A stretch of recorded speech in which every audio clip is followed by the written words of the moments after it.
આજે આપણે ભાગ્યશાળી છીએ. આમાંથી એક રજૂ કરવા સમજ ભર્યું ટેલિકોન્ફરન્સ શીર્ષક છે સુરંગમ સૂત્ર.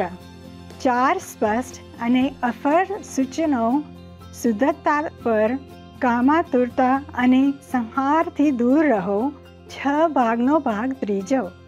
ગુરુ અને શિષ્યો વચ્ચેમાં, જે અંગ્રેજીમાં આપવામાં આવ્યો હતો 22મી ડિસેમ્બર 2018ના રોજ.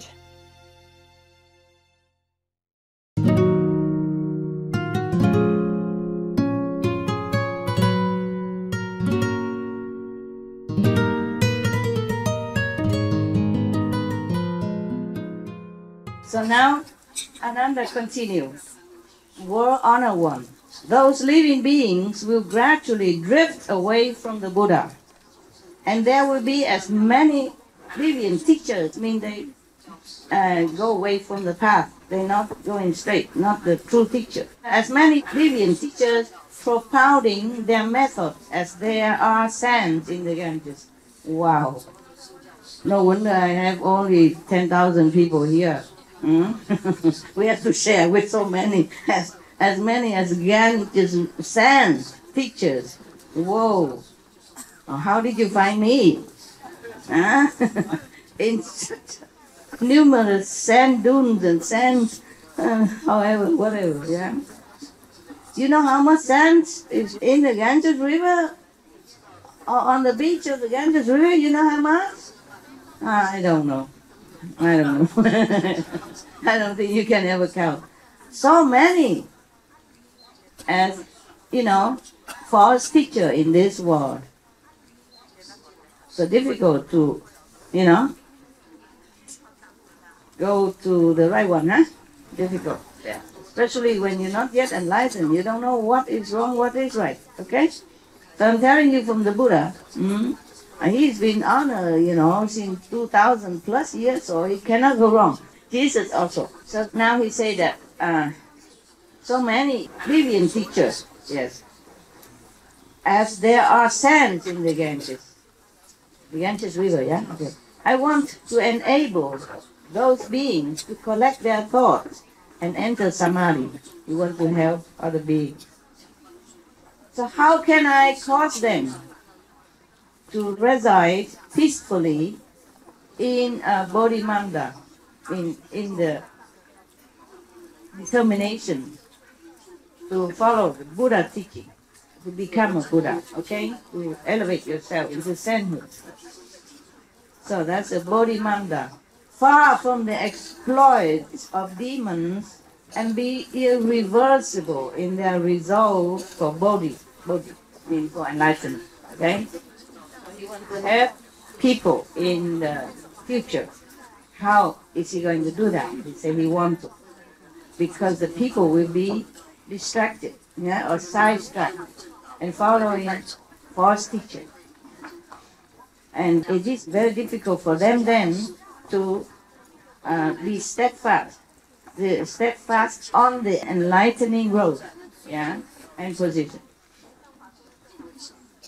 So at that time, the well-honored one praised Ananda in front of the whole assembly, saying, "Good, good indeed.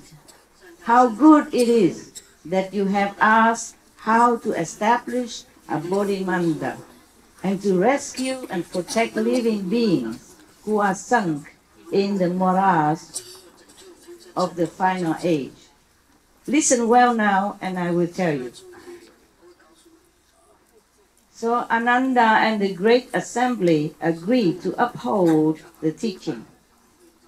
It means whatever the Buddha tell them, they will uphold. They will listen and uphold. So the Buddha told Ananda, "You constantly hear me explain in the Vinaya that there are 3 unalterable aspects to cultivation. 3. That is, collecting one's thought constitute to the precept. It means you have to keep the precept. Okay, that's number 1. And then because from the precept becomes samadhi, it means you be established in tranquility, in the non-reversible, enlightened state of being. That is samadhi. Not just when you sit cross-legged and your soul leaves your body, go to the high heaven. It's not just that, okay? It is your establishment in the enlightening state of being and non-reversible, okay? Well, according to my humble opinion. My Buddha didn't say that, I say that. So if it's wrong, don't blame the Buddha. Huh? I told you I can talk a lot. Hmm? There was a joke I told you before, no? There was a priest in the church, he can talk a lot. So then one day he apologized to his congregation because he realized that he talked a lot. Oh, so he said, oh sorry, I forgot my watch at home. You know, meaning he talked a lot, he didn't realize how many hours passed. So one of his congregation men said, there's a calendar behind you.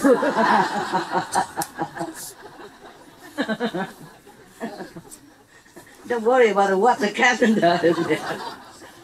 Okay. So you can tell me that whenever you had it, okay? That's why I don't see you a lot, because I know I know my limits. I don't overstay my welcome, eh? Maybe that's one reason. That's the one, eh? Because if you keep the precepts well, then you can enter samadhi. Why is that? My humble opinion again. It's nothing. I told you I can expound things, talk a lot. You can tell, put a calendar behind next time. They have a clock always in front of me all the time, remember? So that I remember when you should go to eat, when you should go to sleep, when you've had it. I talk only about 1 hour now, right? Not even. Huh? Not much, is it? No need calendar yet. Okay. Then why is that? If you keep the precept, then you can be more established, more stationary in your enlightenment, in your enlightened state of beings. Why is that? Anybody know? Because it all takes your energy away. It all distracts you. It leaks out when you break the precepts or when you involve yourself in it. It pours out and you can't. It's like a balloon with holes in it. Yeah. Good. Very good. Thank you. Kamsahamnida. You know, I want to live in Korea. He's not Korean, but he knows. Kamsahamnida. Okay. It's very good like that. It's like a leaking tank of water. It's like a whole holy balloon. Holy balloon. Has a hole in it. God, slowly the air comes out. Yes. But you are not protected. You see, the precepts are for your protection. Yeah. The precept is the thing you should not do. It actually should not be a precept, because it should be a nature of your being, of a noble being. Yeah. So of course, if you are a noble being, then you respect everyone as yourself. So how are you going to harm somebody else? Because that's like harming yourself. Right? We are all one.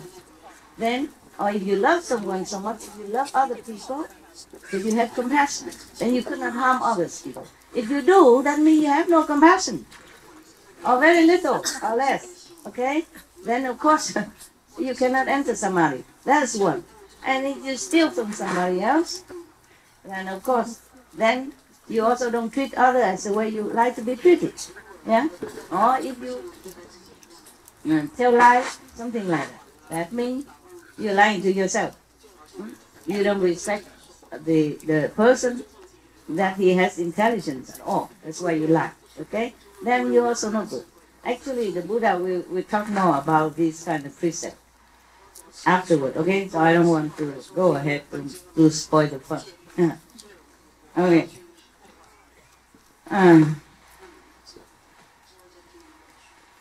Okay. So after you keep the precepts well, then you are more established in your enlightened, how to say, status, right? And then after you have samadhi, meaning you are stationary in your enlightenment, then you have wisdom. That's what the Buddha said here. Okay? It's not, I don't need calendar. Yeah. And wisdom is revealed out of samadhi. Okay. So after you keep the precept, you have samadhi. After you have samadhi, you will have wisdom. Therefore, the precepts are number one, no? Yeah, good. These are called the three non-outflow studies. It's just like outflow means leaky. Okay? You see, non-leaky studies. Meaning, if you keep the precept, then you have samadhi. When you have samadhi, you will have wisdom.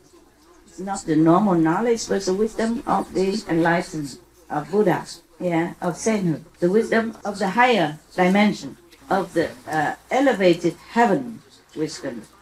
So it's very good to keep the precepts, yeah? That's why I always emphasize, before you have initiation, I have asked you to keep the 5 precepts. Remember that? Or is it for me to keep? Huh? For you, huh? I also keep, of course, I also keep. So, the Buddha continues. Ananda, why do I call collecting one's thoughts the precept? You know, that means one-pointedness. So, collecting thoughts are like precept. Because if you always concentrate on your cultivation, whether sitting, lying, because if you always have one-pointedness in your mind, you will not feel distracted by any of these temptations around you, or anything that is not pleasant to your liking, or to your mind, or your eyes, or your ears. You will not think about it, right? You concentrate always on the holy names, or concentration on goodness, virtues. Just remember all that, and you just forgetful of every other thing. That's why the Buddha say, collecting thoughts, meaning collective of this concentration, one-pointedness, is as good as precept. Yes, like that. But of course, concentrating on nirvana, on wisdom, on Buddha's teaching, yeah? Not concentrating on, other things. That I don't have to tell you. Yeah, that you know very well. That worldly stuff. So, Ananda, why do I call collecting one's thought the precept? Because if living beings in the 6 paths of any mundane world had no thoughts of lust, they would not have to follow a continuous succession of birth and death. You see, now the Buddha beginning to expound on one of the precepts. The one that he referred to here first of all is lust. Lust is physical. Lust also for sensation. Lust is not only that, it may be lust for power, okay? Lust for richness, and just trying so hard or going too much in that direction that you forget heaven, you forget to cultivate, you forget to concentrate on some virtues and some moral, or to help others, nothing. You just want that. You see, richness or the bodily satisfaction. That's also lustful. No. So the Buddha think if you collect your thoughts away from lust, then you never have to be, reincarnate again and again into the suffering worlds as ours or others. The next one, Buddha continue, your basic purpose in cultivating is to transcend the wearisome defilements. But if you don't renounce your lustful thoughts, you will not be able to get out of the dust. Meaning, you will not be able to be free, liberated from the circle of life and death, always rolling in the dust of this world or the next. So here he emphasized that we should always concentrate in the opposite way of lustful intention. The word honor one continues. Even though one may have some wisdom, even if you have lustful thought, okay, and you meditate and you have samadhi, or you have some samadhi, or you have some cultivation, But, and then you have some fruit out of that. So the Buddha say, even though, with lustful thought, even though one may have some wisdom and the manifestation of Chan Samadhi, you can probably stay in Samadhi for some time, if you meditate. And even if with lustful thought, you might still gain some wisdom and Samadhi. But if one does not cut off lust, one is certain to enter demonic path. Oh, it's scary. Okay. At best, one will be a demon king. Powerful. Really, demon king is not normal king, huh? Very powerful. A lot of magical power, a lot of retinue, a lot of moving mountain and earth. Oh, he can do a lot of things. But demon king is not a joke. Very powerful being. Okay. So, but that is not Buddhahood, you see. So he say, if you have lustful thought and you don't cut it off, you don't try to control it, then the best you would be is a demon king, not Buddha, not Bodhisattva, not a saint. Buddha said, not me, don't look at the calendar. This is what he said. I read it. So at best one will be a demon king on the average. If it's best in demon king, averagely one will be in the retinue of demons. The demons of ordinary. At the lowest level, one will be a female demon. Huh? Even in a demon world, they have races. Huh? So the worst is a female demon. I don't know what's the difference between a female and a male demon. I really don't know. These demons have their groups of disciples even. Wow. See that?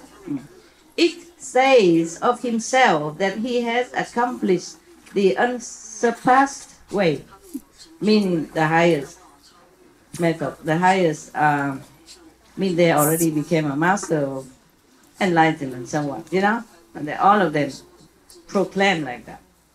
These are the disciples of the demon king. Not just a demon king, but even this female demon, he didn't say only a demon king. That means that all the demons will have disciples, and they also claim all of them became Buddha already, something like that. Okay, continue. Buddha. After mind extinction in the Dharma and in age, these hordes of demons will abound, spreading like wildfire as they openly practice greed and lust. Claiming to be good knowing advisors, they will cause living beings to fall into the pit of physical love and views and lose the way to Buddha. They lost the way to enlightenment. The Buddha continues. When you teach people in the world to cultivate samadhi, they must first of all sever the mind of lust. This is the first clear and unalterable instruction on purity given by the third-come ones and the Buddhas of the past. Were honor ones. It all means Buddha. No? Meaning all the past Buddhas even also taught this way. Hence the 5 precepts. Okay? If you're married, it is not counted in here. But when you're married, of course, after a while it becomes, like more like friendship. Okay? That is different. It doesn't mean counted in here as a lustful mind. Because as I told you, lust doesn't only mean the desire between man and woman. It is desire for power, for richness, abnormally. Not just a normal way like, okay, you graduate. Of course you want to come out and find a job according to your education and your ability. That's not mean like lust after power. And if you go into politics and people incidentally voted for you to be a president, then you become president. Then it's okay. If you want to renounce your presidency, okay, nobody say anything. If you want to become or continue to be president, then it's okay too. It's the way you are destined to be a president or a king or a company millionaire or whatever, then it's your destiny, okay? Of course, in your job, you do all your best to be successful, okay? But that doesn't mean lust after power, okay? Lust after power is when you disregard all moral standards, all virtues to their limit, okay? And to press down everyone else in order to climb up to the ladder of fame. That is different. So in your job, you do your best. That's normal.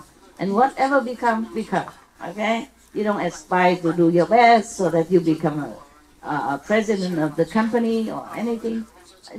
Then it's different, okay? Yeah. Just do your best because it's your job. Because it's our service to others. And if you are, of course, you don't do your job, you are monks and nuns, and you do your job as monks and nuns, the best. Oh, do the best. You keep the precept, you keep yourself pure, yes, and you continue your path one-pointedly, and then you teach whoever come to you. Yeah, then you teach them moral virtues, meditation, whatever you know. Yeah, that is also your job, but it's not ambition, not lust after power.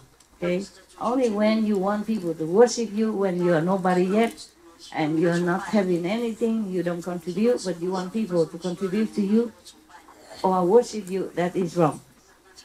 It's wrong as a monk or nun. And the Buddha will explain more later on about this kind. Okay. I'm worried about the calendar, so I I will limit to my thoughts. But we're almost at the end of the year, so it's okay. I'm not so worried so much. You know, I'm sad every day, almost every day. Nowadays, I don't have a lot of time to write my diary every day anymore. Sometimes I know something inside. Have some insight, some vision, but I have no time to even write it down anymore. I write maybe once every 3-4 days or once every week, you know. It depends. Depends if I have time, truly, regretfully. And then I look at the calendar, I mean myself, the calendar in my diary. And I'm so sad. I say, my God, it's already almost the end of the year. I'm older now. I feel like nothing happy about it. Huh? That's good I don't celebrate birthday, otherwise I keep reminding me every year, you know, no escape. Like this I still can feel that I'm still young. Only number, yes, number of grateful.